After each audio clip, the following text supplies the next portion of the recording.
Welcome back to Sparkle and Shine, your go-to podcast for tips and tricks from JP Carpet Cleaning Expert Floor Care. I'm your host, Laila, and today we're going to be talking about wood floors again. But in this case, instead of cleaning, I'm going to be talking about refinishing. So refinishing is one of the easiest ways to restore life to your wood floors. If you know what you're doing. There's a couple different methods that you can follow. And as always, if you reach out to a professional company, they'll be able to take care of it for you as well.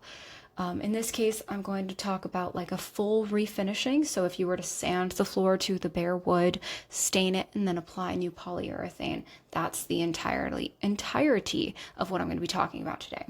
So there's a couple key things I want to talk about. Number one is that preparation is key. So I want to talk about the importance of thoroughly cleaning the floor before you do any refinishing process.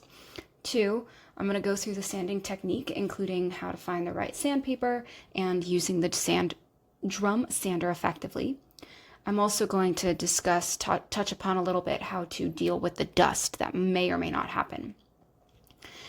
The next thing I'm going to talk about is staining and sealing the floors. The finishing touches of what else there is, the tips and tricks after you're done to make sure you can prolong the life of your floors, and then other maintenance tips to keep the floors lasting as long as possible. Okay, so without further ado, let's begin. As we all know, wood floors are a timeless and elegant addition to any home. However, after years of use, they can start to look dull, scratched, and worn out.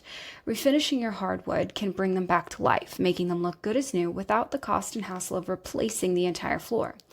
At JP Carpet Cleaning Expert Floor Care, our expertise, authority, and trustworthiness in this industry ensures that we provide top-notch services and advice to our clients. In this following podcast guide, I'm going to walk you through step by step the process of refinishing hardwood floors, at least the process as we follow it. So, step one. The first thing we should do is assess the area and then prepare it. So, before you begin anything, assess the condition of your hardwood floors. If you have deep gouges, warped boards, extensive water damage, we've even seen pet stains that have caused the floor to bubble. If you have anything like that, we would recommend reaching out to a professional like JP Carpet Cleaning Expert Floor Care for further evaluation and possible repair. Sometimes when those things are the issue, a DIY refinishing is not really the direction you want to go. However, in the cases that you've determined your floor is suitable for refinishing, it's easy peasy, no issues, clear the room of all furniture, rugs, and other items. Tie up curtains, put away knickknacks. I'd even go so far as to say dust shelves that are attached to the walls, so that as you're doing the work, you're not moving that dust onto the floor after you're polyurethaning or however you may, and end up with dirt and dust in your final layer. So again, clean the floor thoroughly to remove the dust, dirt, debris, anything that's laying around. Okay, so that's step one. Step two is actually sanding the floor. So you've prepared the area already. If you're in a kitchen and you're concerned about cabinets, you've taped up the cabinets. You've tied up your curtains. You've covered any areas that you're concerned about. So your next step is going to be sanding. Sanding is the step in the refinishing process. This is what removes the old finish and prepares the wood floor for new finish.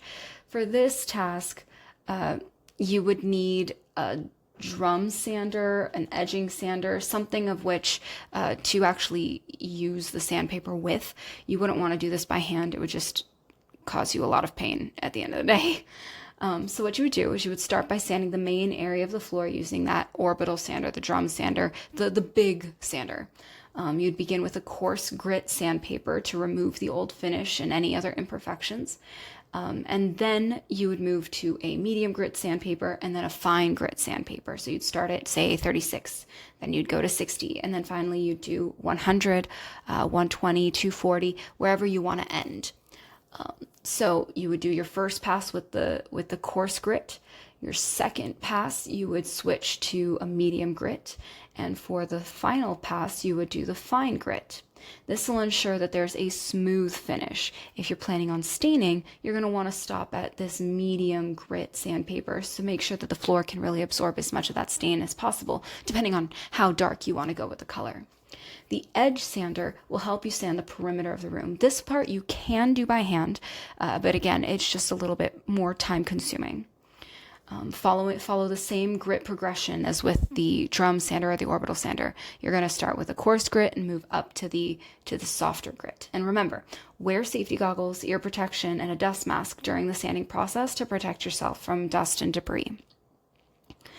So now you've sanded down your floor, you've got it to the bare wood, you're happy with the smoothness of the floor. So your next step is going to be, surprise, surprise, clean again. So when you're done sanding, you're going to thoroughly clean the floor to remove all the dust and debris. You're going to vacuum.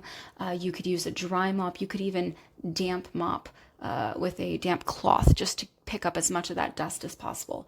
This step is crucial because, as I said before, any dust on the floor here will create imperfections when you apply the new finish.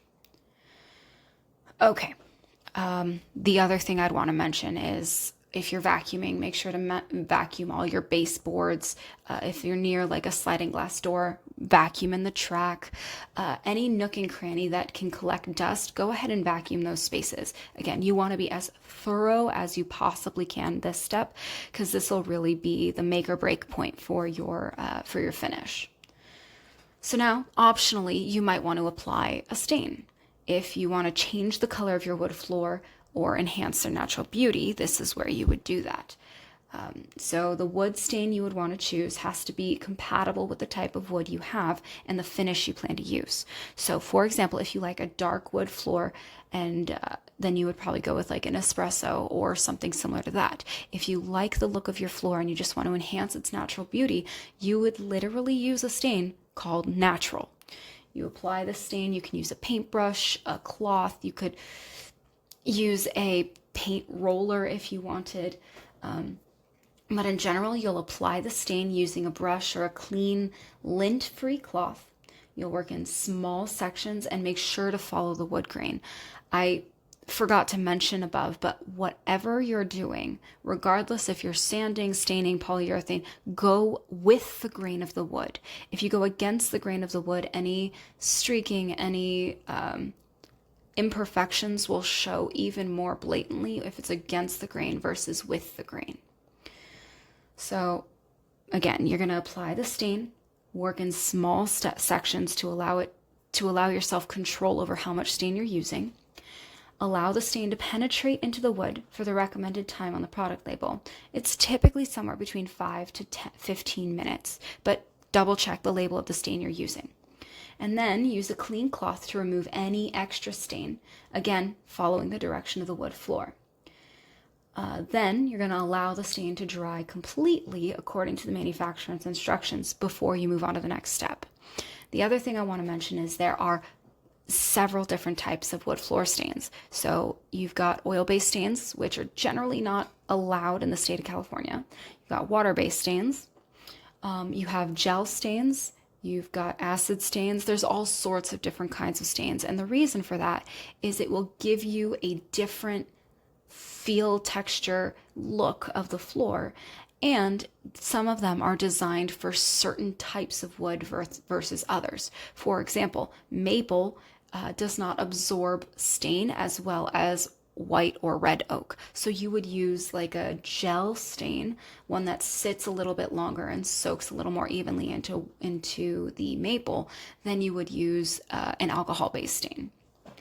Similarly, pine absorbs stain incredibly quickly. So you would use something that is less absorbent to make sure that you're not pushing too much stain in, unless that's what you're looking for.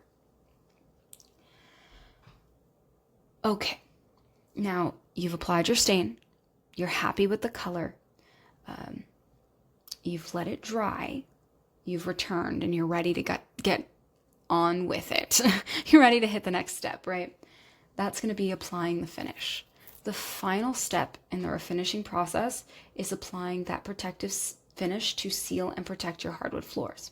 There are several types of available finishes. We typically use polyurethane. There are several types of polyurethanes too. Our polyurethane is water-based. And again, there are different types. You've got some polyurethane for high traffic, some that are just residential, some that are two-part. Just depends on what you're looking for specifically. There are other stains that are oil-based. Again, oil-based finishes are not allowed in the state of California, so we don't use them personally. But there are many homes that have used them in the past before they became not allowed in California. So these kinds of stains tend to yellow. They'll give you that very common old look, the yellowed out kind of aged look to the wood floor. That'll happen relatively quickly with oil-based finishes. If you're doing a repair on your wood floor and you notice you have that yellowy amber color, that's going to be your oil-based finish. Now, there is a trick to that. If you can only use water-based stains, but I would recommend leaving that to the professionals. Okay. Again, each finish has its own advantage in drying time, so you'd need to really pick the one that suits your needs and your preferences, as well as what's allowed in your state. So you're going to use a high quality brush or applicator. Make sure if it's a brand new applicator, make sure to take some tape and wipe around the edges of the applicator to pull up any fuzz. You want to avoid as much fuzz as possible. That will ruin the finish. So once you've done that, you're going to apply the finish evenly across the floor, again, following the wood grain. Make sure to maintain a wet edge to avoid overlap marks. You're going to allow the first coat to dry according to the manufacturer's instructions. This typically can take about 2 to 3 hours depending on your climate. In Los Angeles, it could take, in the summer, less than an hour to dry. In the winter, it could take 3 to 4 hours to dry. If you're on the East Coast where it's a little bit chillier in the winter and there's a lot more moisture in the air, could even take more than a few hours and could even take overnight to dry fully. If you have to wait over 24 hours before applying the next layer, you're going to want to lightly sand the floor again with a fine grit sandpaper to remove any imperfections and create another smooth surface. If the floor dried within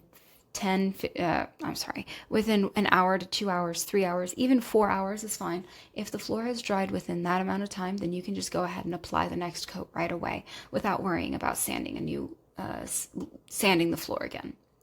So again, you're going to apply your new coats, allow each coat to dry, and then, if needed, lightly sand between them. If you notice after you finish a coat that there are some imperfections on the floor, this is also a time when you would lightly sand it.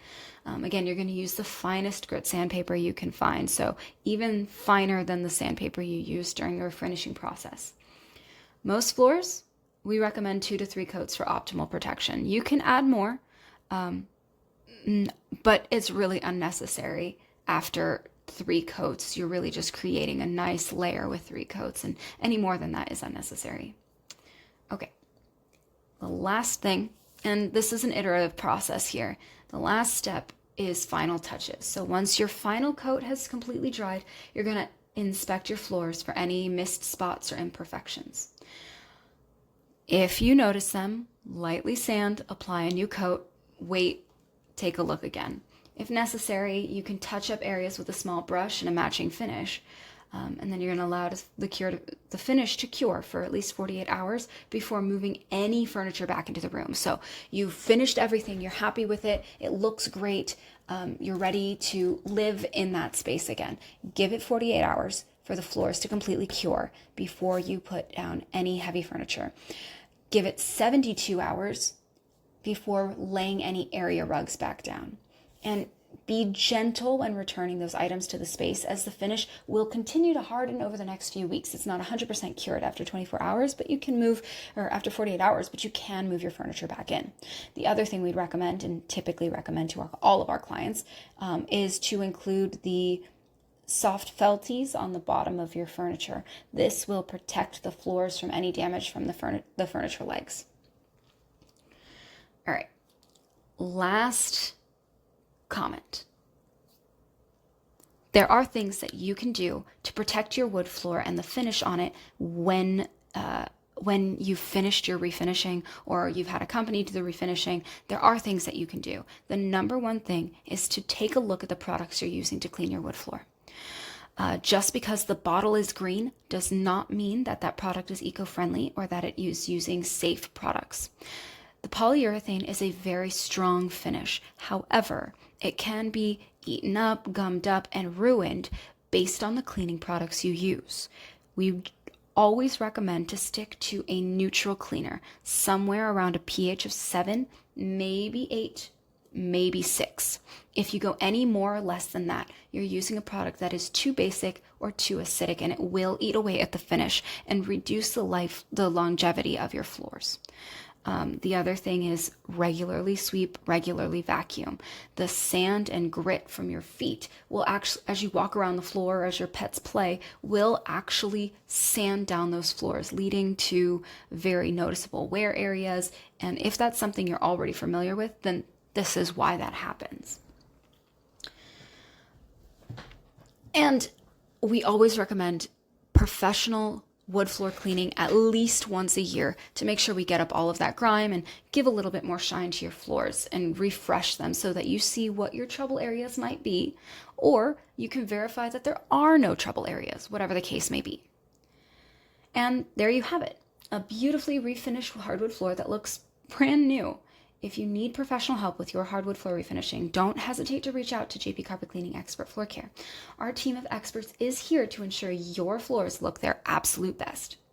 Now, I do want to leave one disclaimer before I let you guys go.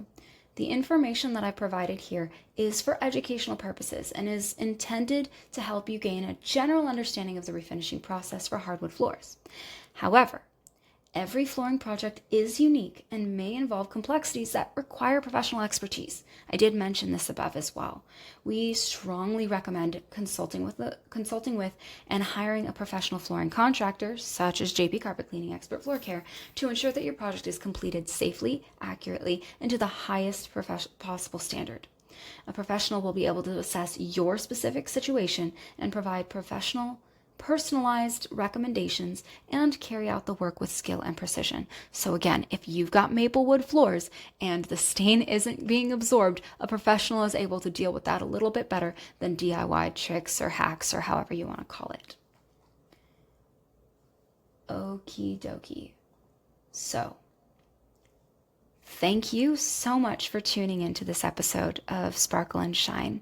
Remember, your wood floors are an incredible asset to your home, and the more you take care of them, the more your home will shine.